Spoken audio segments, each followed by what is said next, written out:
Bonjour Gabriel.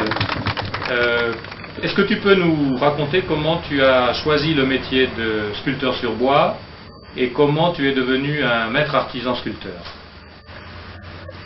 Gabriel Kapiri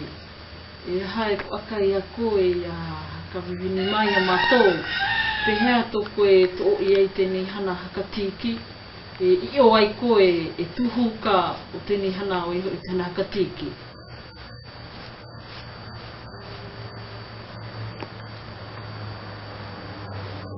Pānoa tu ai tēnei ia koe kere. Mo po mua. Mo e mauti o au e hua. Ka tupu ia i te aha hai pēu ia hai kaku ia i te hakatiki. No te tō iki kaki he i tēnā hakatiki. Kāko. Ai, hea ia i tō te aha hakatiki. Tō matu tumu kāko o ia hoi te ako ua. Pēu ia te ako ua o te ki tohe kokoni ni hohoi te ako ua he mai e ka haune haka koe mātou i tō te area nui e tō iki te kauma i mau nui e tō iki. Mea ae pautu te a venini, pautu te venini he anu mātou i tō te a hae haka ko te ako oe mātou i te hana hakatiki. Mi e ato hawe ia i te a hana hakatiki me nam te awa wawai i te a hana hakatiki he e hana ke e wahi a no tea, no te koe o te hao e mea to i tia ina. A e me te nita i mai me ama tia te hao e turisi te awa mua au. Mi te e a te mora reo i to te hana a e topa. No tu hana o te hana. E wahi, maunu te ama koe hiu poko.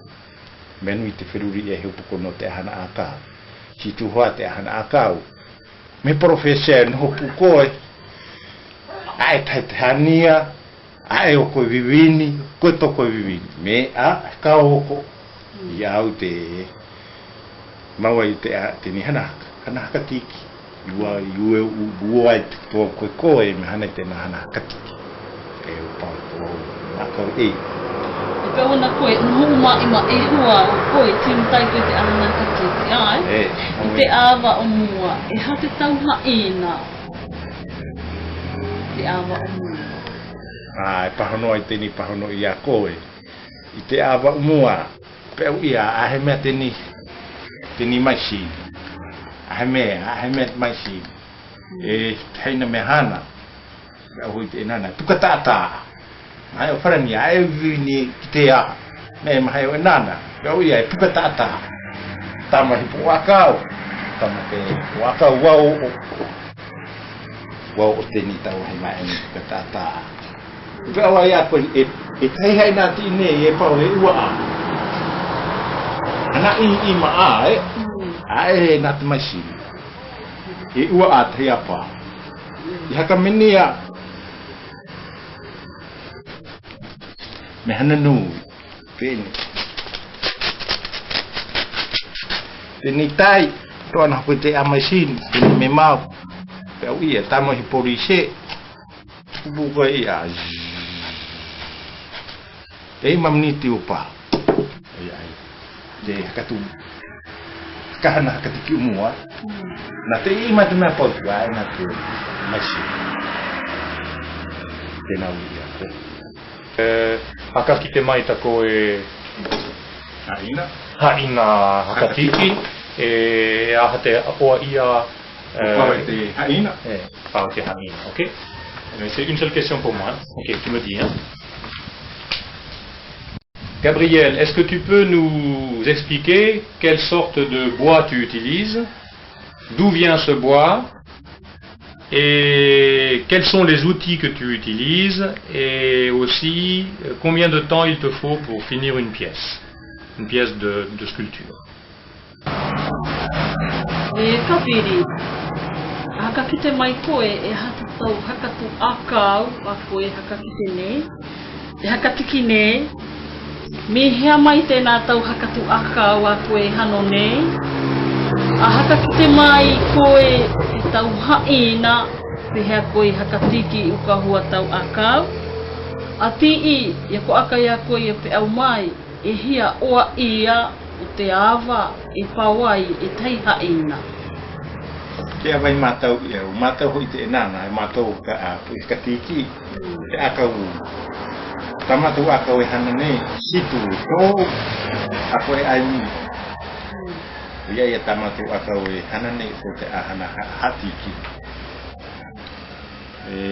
Ia unei, ia uchu nei, wau. Mea mita e atu nā o te âkau mio. Hakawewine atua ia koe no te aha te tumu wau i au ai te mio. I oto tēnei mea kaina, tēnei tō, te ai mio. I hana au e tō te mio. E pau iau e uako o ka mio. Te a, e tahi tō. Te atua ia koe no te aha, tēnei aka mea heo, mea kukumi papi e were, me hana nui, samenia. E mi o ao, e me hana mai kau ko te aka. E ni te akau, hana mai kau ko i hana. Si tūno te haka minia ia.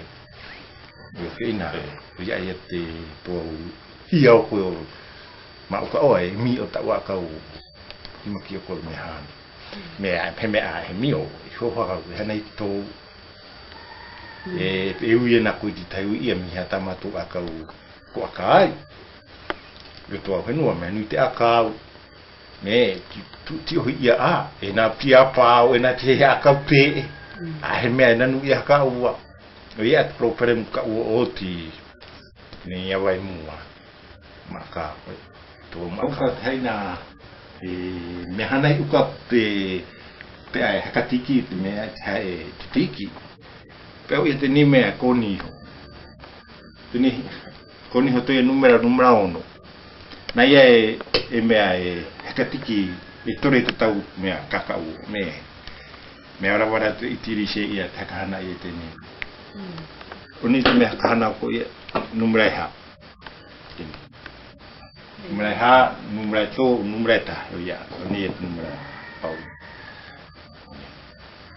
Ni teina mea hana nei tō tēne hakatiki. I hana ko tēne mea kakau. Situ o tēne mea, e kana hau. Ma e kana hau i pāwa, e kana hau i tio. I horo tēne tau mea wāwa. Gabriel, est-ce que tu peux nous dire si la sculpture c'est un bon métier pour toi maintenant, qui te permet de vivre de ton art? Kapiri, he ko aka ia koe ia pe au mai e mātou. Te mea tēnei hana tiki, e hana kanahau, e pū e ai koe, toko e pū e ia hua ahai. Hau e pahanoa iai tēnā ui a koe. Kia wa umua mea ke.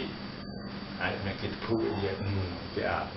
Tēnei awa, pū e ia te a no te keke hana hakatiki kia wa umua. Tēnei, ui au, mea ohi e o.